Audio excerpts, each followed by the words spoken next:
Մի քանի շաբաթ առաջ էր, երբ Մոսկվայում Ռուսաստանի Դաշնության նախագահ Պուտինը Փաշինյանին փաստի առաջ դրեց հրապարակային իրենց հանդիպման ժամանակ, ԵԱԴՄ Եվրոմիություն այդ երկգույթյան, Փաշինյանը այնտեղ ահավոր սխալ դիվանագիտական պատասխան տվեց,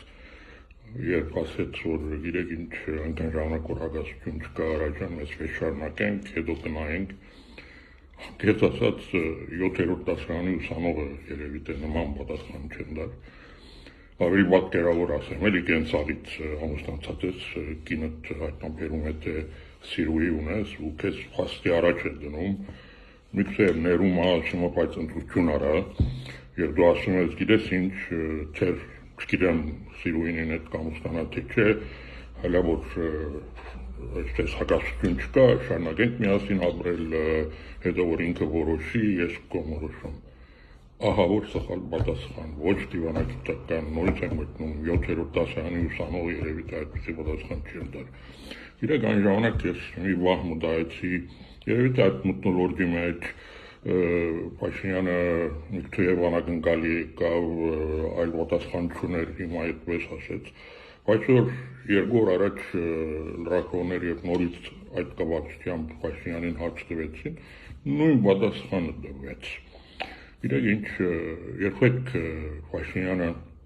դիվանագիտություն չի իմացել, հերու է եղել եւ բոլոր այն արհավիտները եւ ես հապացույց եմ ասել, եթե իմ կոորդինատիան գրառումներին, ելույթներին հետևել եք, առաջի օրվանից եմ ասել, որ այն արհավիրքները, որ մեր գլխին Փաշինյանը բերել է, հիմնականում բոլորը գալիս են նրանից, որ Փաշինյանը դիվանագիտությունից կիլոմետրերով հեռու մարդ է։ Նա չի իմացել, այսօր էլ չի իմանում, թե ինչ է դիվանագիտությունը։ Եվ այս 8 տարիների ընթացքում բացարձակապես ոչինչ չի սովորել։ Ցանկացած իրավիճակում, երբ նրա առաջ երգիության հարց է եղել, գնացեք հետ նայեցեք, միշտ ինքը արել է սխալ ընտրություն։ Չի եղել դեռևս իրեն ընձեռնված ամեն սխալից հետո ընձեռնված նոր հնարավորությունը, որը կարող է ինչ-որ իրավիճակ շտկել, նա միշտ արել է սխալ ընտրություն։ Եվ դա հիմնականում կարող է լինել նաև այլ պատճառներ, գալիս է նրանից, որ նա դիվանագիտությունից շատ հեռու մարդ է, քորդից ուղղակի չի հասկանում։ Այս ամբողջ եվրոպական քաղաքական համայնքի, Եվրոմիության սամիտների այս ամբողջ ցածրական գիրեք կողմը, որ Երևանում տեղի ունեցավ, նույնպես սխալ ընտրության, սխալ դիվանագիտական կոորդինացիան արդյունք է։ Այսօր Փաշինյանը զգում եք բոլորդ, որ լրագրողների հարցերից միշտ փորձում է պաշտպանվել բոլոր այն երևույթների եւ բացասական հետևանքներից, որոնք առաջացան հենց այդ քաղաքաժողովի ընթացքում, Զելենսկու ներկայությունը, Մակրոնի հայտարարությունները եւ բազմաթիվ այլ հարցեր, նրանից հիմա ինքը փորձում է պաշտպանվել եւ այսօր այդ սամիտների արդյունքում Հայաստան-Ռուսաստան հարաբերությունները շատ ավելի սրվել են եւ այն երգիությունը, որի առաջ Հայաստանը այսօր կանգնել է, առավել խորացել է։ Այդ Փաշինյանը իսկապես սխալ ճանապարհի վրա է եւ այս բոլորը իրոք պատճառ չունեն այսպես լինելու։ Մենք երբեք նման ընտրության առաջ մեզ պատճառ չունենք դնելու։ Այսօր Հայաստան Եվրոմիություն հարաբերությունները մեր 30 տարվա այս անկախության շրջանի ամենացածր մակարդակի վրա է գտնվում, հավատացեք։ Նախկինում Քոնե ես կարող եմ իմ 10 տարվա կոորդինացիան ժամանակի մասին խոսել, հարաբերությունները եղել են շատ ավելի բովանդակային, խորքային, Հայաստան դրանից արդյունք է քաղել եւ Եվրոմիության հետ, եւ ՆԱՏՕ-ի հետ, զուգահեռաբար շատ լավ հարաբերություններ բահելով եւ Ռուսաստանի, եւ Միացյալ Նահանգների, եւ մյուսների հետ։ Ուղղակի պատճառ չկա քեզ ինչ-որ երգիության առաջ դնել հարաբերությունները սրել։ Եվրոմիության հետ եղել են սամիտներ, Բրյուսելում, Երևանում են եղել, նույնը ՆԱՏՕ-ի հետ։ ՆԱՏՕ-ի բոլոր այդ 10 տարիների գործող գլխավոր քարտուղարները այցելել են Հայաստան։ Սոլանա, Ռոբերտսոն, Շեփեր, երեքն էլ այցելել են։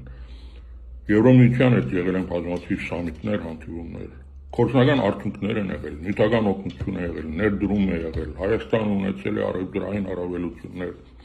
Նույնիսկ վիզաների ազատականացման հարցում Փաշինյանից առաջ այդ 10 տարիների ընթացքում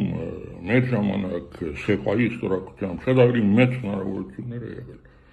Փաշինյանը ինքն է կանգնացրել բայոմետրիկ անձնագրերի այդ ամբողջ ընթացքը, որը խանգարել է տարիներով հետաքրքրել մեզ այդ վիզայի ազատականացման հարցից։ Դեռ բազմաթիվ նման հարցեր չի եղել որևէ եվրոպական լուրջ ընկերության ներդրում այս 6-8 տարիների ընթացքում։ Եվ իրոք Հայաստան-Եվրամիություն հարաբերությունները այսօր գտնվում են ամենացածր մակարդակի վրա։ Եվ հակառակ դրան ուղղակի շոյի մասն է մեծացել, որի հետևանքներում արդյունքում մենք ունենում ենք այնինչ ունենում ենք, սրվում են հարաբերությունները Ռուսաստանի հետ։ Փաշինյանը իսկապես դիոնակությունից շատ հեռու մարդ է։ Նա մտել է ինչ-որ